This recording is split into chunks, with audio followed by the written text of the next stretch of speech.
K Sudhakaran ഇന്ന് നടത്തിയ പരസ്യ പ്രസ്താവന രാഷ്ട്രീയ കേരളത്തിൽ പ്രത്യേകിച്ച് കോൺഗ്രസ് രാഷ്ട്രീയത്തിൽ ഉണ്ടാക്കാൻ പോകുന്ന കോളിളക്കം എന്താണ് എന്നതിനപ്പുറത്ത് പറഞ്ഞ ഒരു അതീവ ഗൗരവമുള്ള വിഷയമാണ്. പരസ്യമായി അത് പറയണമായിരുന്നോ അതോ പാർട്ടിക്കുള്ളിൽ ഒതുക്കി തീർക്കേണ്ടതായിരുന്നോ എന്ന ചോദ്യങ്ങളൊക്കെ അവിടെ നിൽക്കുമ്പോൾ തന്നെയാണ് മുഖ്യമന്ത്രിയുമായി പ്രതിപക്ഷ നേതാവ് ഓണസദ്യ കഴിച്ചത് ഇപ്പോൾ ഒരു വിവാദ വിഷയമായി തീരുന്ന തരത്തിലേക്ക് പോകുന്നത്. കുന്നംകുളത്തെ പോലീസ് മർദ്ദനത്തിന്റെ കൊടൂര ദൃശ്യങ്ങൾ പുറത്തായതിന് പിന്നാലെ പ്രതിപക്ഷ നേതാവ് വി.ഡി. സതീശൻ ആഭ്യന്തരം കൈയാളുന്ന പോലീസ് പടയെ നയിക്കുന്ന മുഖ്യമന്ത്രിയോടൊപ്പം ഓണസദ്യ കഴിച്ചത് ഒട്ടും ശരിയായില്ല. അത് മോശമാണ്, വളരെ മോശമാണ് എന്നാണ് കെ സുധാകരൻ ഉറപ്പിച്ചു പറയുന്നത്. എന്നാൽ അതേസമയം ഇന്നലെ യൂത്ത് കോൺഗ്രസ് മണ്ഡലം പ്രസിഡന്റും പോലീസിന്റെ അക്രമങ്ങൾക്ക് ഇരയാവുകയും ചെയ്ത സുജിത്തിനെ വി.ഡി. സതീശൻ നേരിട്ട് കാണുകയും ചേർത്ത് പിടിക്കുകയും ചെയ്തു. ഇതോടൊപ്പം തന്നെ ഇന്നുവരെ കാണാത്ത തരത്തിലുള്ള പ്രതിഷേധം നടക്കുമെന്നും അതിനായി കോൺഗ്രസിന്റെ ഫ്രെയിം തന്നെ പൊളിക്കുമെന്നൊക്കെ വി.ഡി. സതീശൻ പറഞ്ഞിട്ട് മണിക്കൂറുകളെ ആവുന്നുള്ളൂ. പക്ഷെ കെ സുധാകരൻ കാര്യകാരണ സഹിതമാണ് മോശമായി പോയി എന്ന് പറയുന്നത്. എന്തായാലും ആ രംഗങ്ങൾ ഒന്ന് കാണാം. മുഖ്യമന്ത്രിയും ഒരുമിച്ച് ഓണസദ്യ ഉണ്ണുന്ന ഒരു ചിത്രം പുറത്തേക്ക് വന്നിരുന്നു. കേസാണെങ്കിൽ അത് ചെയ്യുമായിരുന്നു? ഞാൻ ചെയ്യില്ല. മോശമായി പോയി. അതിലൊന്നും പറഞ്ഞാൽ ഞാൻ പറയും. പാർട്ടി ഏറ്റവും ഗൗരവമായി എടുത്ത ഒരു പോലീസ് അതിക്രമ കേസാണ് ആ കേസ്. നമ്മൾ ഇതുവരെ ഇങ്ങനത്തെ ഒരു അനുഭവം നമുക്കുണ്ടായിട്ടില്ല. ഇത്രയേറെ മർദ്ദനം സഹിച്ച ഒരു പോലീസ് പ്രോസിക്യൂഷൻ വളരെ വളരെ മോശം. അപ്പോൾ അതിനെക്കുറിച്ചിട്ട് പാർട്ടി ആലോചിച്ചിട്ടുണ്ട്, ചർച്ച നടത്തിയിട്ടുണ്ട്. അത് നിയമാനുസൃതമായി അത് ഫേസ് ചെയ്യാൻ വേണ്ടി തീരുമാനിച്ചിട്ടുണ്ട്. അത് മുൻപോട്ട് പോകും. അന്ന് തന്നെ ഈ ദൃശ്യങ്ങളൊക്കെ പുറത്തു വന്ന ദിവസം തന്നെ പ്രതിപക്ഷ നേതാവും മുഖ്യമന്ത്രിയും ഒരുമിച്ച് ഓണസദ്യ ഉണ്ണുന്ന ഒരു ചിത്രം പുറത്തേക്ക് വന്നിരുന്നു. കേസാണെങ്കിൽ അത് ചെയ്യുമായിരുന്നു? ഞാൻ ചെയ്യില്ല. മോശമായി പോയി. ഒഴിവാക്കേണ്ടതായിരുന്നു അല്ലേ? അതിലൊന്നും പറഞ്ഞാൽ ഞാൻ പറയുന്നില്ല.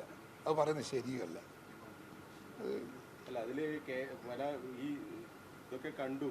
കേസായിരുന്നുവെങ്കിൽ ഇങ്ങനെ ചെയ്യില്ലായിരുന്നു, അത് മോശമായി പോയി എന്നിട്ട് നിങ്ങളുടെ പ്രവർത്തകർ തന്നെ ആ രീതിയിലുള്ള ഒരു വികാരം പങ്കുവെക്കുന്നത് കണ്ടു. അത് പ്രവർത്തകന്മാർ പങ്കുവെച്ചാൽ അത് പങ്കുവെച്ചതങ്ങ് പറഞ്ഞ് നിങ്ങൾ പറഞ്ഞാൽ മതി. പ്രവർത്തകന്മാരല്ലേ പറഞ്ഞു, അത് നിങ്ങൾ പറഞ്ഞാൽ മതി. ഈ പ്രവർത്തകർക്കിടയിൽ വലിയ വികാരം ഉണ്ടാക്കിയിട്ടുണ്ടല്ലേ ആ മർദ്ദനത്തിന്റെ ദൃശ്യങ്ങൾ കാണുമ്പോൾ? ഞാൻ ചോദിക്കട്ടെ, ഒരു മനുഷ്യത്വമുള്ള ഏതെങ്കിലും ഒരു ഉദ്യോഗസ്ഥൻ അദ്ദേഹത്തിൻ്റെ കീഴിൽ നിൽക്കുന്ന ഒരു പൗരനെ ഇതുപോലെ ചെയ്യുമോ? അദ്ദേഹത്തിൻ്റെ മകനോ അദ്ദേഹത്തിൻ്റെ സഹോദരനെയോ ആണ് ഈ അക്രമം നടത്തിയതെങ്കിൽ അവരെങ്ങനെയാണ് അതിനെ ഫേസ് ചെയ്യുക? മനുഷ്യത്വമുള്ളവർ തന്നെ ആലോചിക്കട്ടെ. CPM അല്ല, അവർ CPM ആണ് എന്താന്ന് നമ്മൾ രാഷ്ട്രീയം ചോദിച്ചിട്ടില്ല.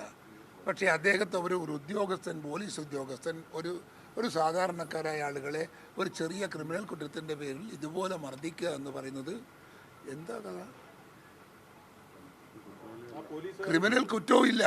എന്താ ക്രിമിനൽ കുറ്റം? നമ്മളെ ഭാഗത്തുനിന്ന് എന്താ ക്രിമിനൽ കുറ്റം? ഒന്നുമില്ല. ഓൻ്റെ പേരിൽ കേസില്ല. പിന്നെ എന്തിനാ ഓനെ മർദ്ദിച്ചത്? വിഷയം ആ സമയത്ത് ഉയർത്തുന്നതിൽ ഏതെങ്കിലും തരത്തിൽ പരാജയം സംഭവിച്ചിട്ടുണ്ട്? ഈ 2 വർഷം മുമ്പാണല്ലോ ആ സംഭവം നടന്നത്. അപ്പോൾ തന്നെ ആ വിഷയം ഉയർത്തുന്നതിൽ ഏതെങ്കിലും തരത്തിൽ വീഴ്ച വന്നിട്ടുണ്ട്. ഇല്ലെങ്കിൽ അത് കുറച്ചും കൂടെ നേരത്തെ ആ വിഷയം ടേക്കപ്പ് ചെയ്യേണ്ടതായിരുന്നു. പക്ഷേ ആ ടേക്കപ്പ് ചെയ്യാൻ പറ്റിയിട്ടില്ല. മറ്റൊന്ന്, ഈ KPCC ഒരു സമൂഹ മാധ്യമ പേജിൽ വന്ന ഒരു BD ബീഹാർ പരാമർശം വലിയ രീതിയിൽ ഇവിടെ BD ബീഹാർ എന്നൊരു പരാമർശം GSTയുമായി ബന്ധപ്പെട്ട പരാമർശം വന്നു. അത് ഇപ്പോൾ BJP വലിയ രീതിയിൽ ഒരു ആയുധമാക്കി മാറ്റുകയാണ്. അതൊരു എന്താ പറയാ, അതിനെ കുറിച്ചിട്ട് അല്ല, വിഷയം പഠിച്ചിട്ടില്ല. ഒഴിവാക്കേണ്ടതായിരുന്നു. KPC പ്രസിഡന്റ് അത് ഒഴിവാക്കിയിട്ടുണ്ട്. അത് ഒഴിവാക്കേണ്ടതായിരുന്നു.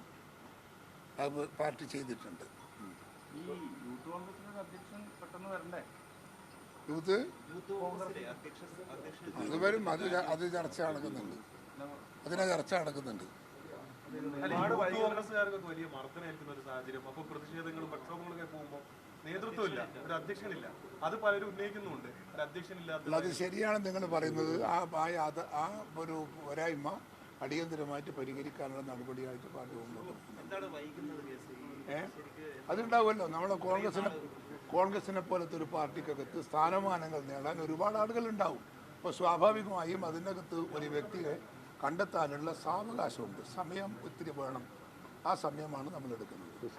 സംസ്ഥാന പ്രസിഡന്റ് മാറിക്കഴിഞ്ഞാൽ വൈസ് പ്രസിഡന്റ് ഉണ്ട്, അതിന്റെ അടുത്ത ജനറൽ സെക്രട്ടറി ചുമതല വഹിക്കുന്നവരുണ്ട്. പ്രധാനപ്പെട്ട അവരെ ആരെങ്കിലും പരിഗണിക്കുന്നതിന് പകരം കൂടുതൽ പേരെ പരിഗണിക്കുന്നതുകൊണ്ടാണോ അങ്ങനെ വൈകുന്നത്? അല്ല, അത് നമുക്ക് അതിനൊരു ഉത്തരവാദപ്പെട്ട ഒരാൾ എന്ന് പറയുന്നത്, നമ്മൾ പറയുന്നത് അവർക്ക് മനസ്സും ആത്മാർത്ഥമായ ഒരു പ്രതിബദ്ധതയുമുള്ള ഒരു നേതാവിനെ വെക്കണം ആ പരിസരത്ത് ആവശ്യം. പ്രസിഡന്റ് ഇല്ലെങ്കിൽ വൈസ് പ്രസിഡന്റ്, അങ്ങനെ അതിന്റെ തൊട്ട് താഴെയുള്ള പദവികൾ വഹിക്കുന്നവരുണ്ട് സാധാരണ. അവരെ പരിഗണിക്കും, അത് പരിഗണിക്കുന്നുണ്ട്. എന്റെ പേര് ഞാൻ തന്നെയാ പറയേണ്ടത്, ഞാൻ പറയുന്നില്ല. ഈ രാഹുൽ മാങ്കൂട്ടത്തിന്റെ ഈ നടപടി ഇപ്പോ ഇത്രയും ആയി എന്നിട്ടും ഇതുവരെ കേസുകളൊന്നും, നേരിട്ട് പരാതികളൊന്നും ഇതുവരെ ഉണ്ടായിട്ടില്ല രാഹുൽ മാങ്കൂട്ടത്തിനെതിരെ. അപ്പോൾ അതുയർത്തി ഈ രാഹുൽ മാങ്കൂട്ടത്തിനെ ഇങ്ങനെ പുറത്തു നിർത്തേണ്ടിയിരുന്നില്ല എന്നുള്ള രീതിയിലുള്ള ചർച്ചകളും ഇപ്പോൾ വരുന്നുണ്ട്. തെറ്റായിപ്പോയോ? ഒരു തിടുക്കത്തിലായിപ്പോയോ? ഞാൻ എൻ്റെ കമൻസ് നേരത്തെ പറഞ്ഞിട്ടുണ്ട്. അതാണ് എൻ്റെ കമൻസ്. അതിന് വേറെ ഒന്നും പറയാൻ എനിക്ക്